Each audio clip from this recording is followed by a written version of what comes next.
In more local coverage, a controversial contract that would offer state workers bonuses for getting the COVID vaccine set to be voted on today. So you may remember Target 12 first reported on a tentative agreement between the McKee administration and the state's largest union group last month. Kayla Fish is joining us live with reaction to the proposal this morning.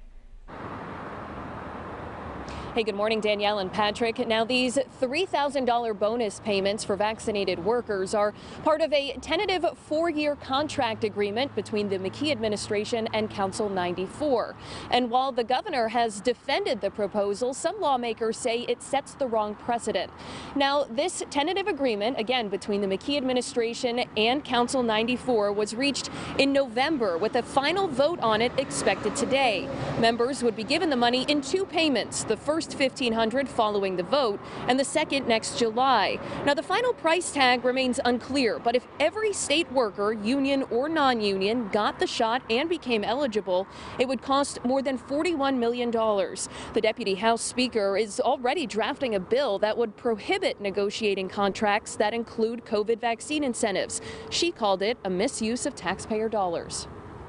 The decision to give state workers, most of whom never lost their source of income, a $3,000 bonus for their vaccination was taken as a slap in the face by the average working man and woman. It's just.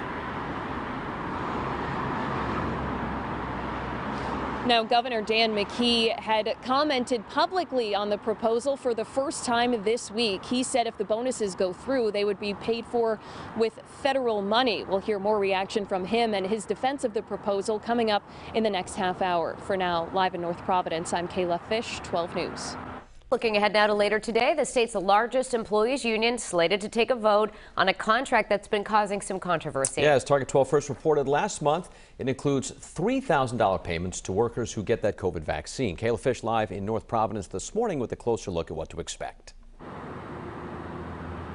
Hey, good morning, Patrick and Danielle. Yeah, we're live here outside the Council 94 Union Hall in North Providence, where later today members are expected to vote on that tentative contract agreement that includes those bonuses for workers who get the COVID vaccine. Now, the payments would be given in 2 separate sums, one $1,500 payment after the vote and another in July of next year, and that's according to the union president. The proposal has generated some criticism from both sides of the political aisle, with the state GOP estimating it would cost tens of millions of dollars. Some Democratic lawmakers have said it sets the wrong precedent for future contracts, and they called it unfair to those who got the shot without a financial incentive. But the governor defended the proposal this week. He tells 12 News stipends like this are not uncommon and pointed to the Providence Teachers Union contract as an example. If there is a stipend on the state level, federal dollars will be used, not local state dollars, all tax dollars, but at the same point there's a distinction between federal dollars that can be used against state dollars. So I think that in the end we'll see that it's going to be a good contract for the workers, and it's going to be a good contract for the people in the state of Rhode Island. That's what we try to do. Now, the governor wouldn't comment on the specifics of the contract or more about the proposal because it hadn't been finalized and voted on yet. Although, again, that vote is expected to take place today. We'll continue tracking the story for you and bring you the latest information as soon as we learn it. We're live in North Providence this morning. I'm Kayla Fish, 12 News.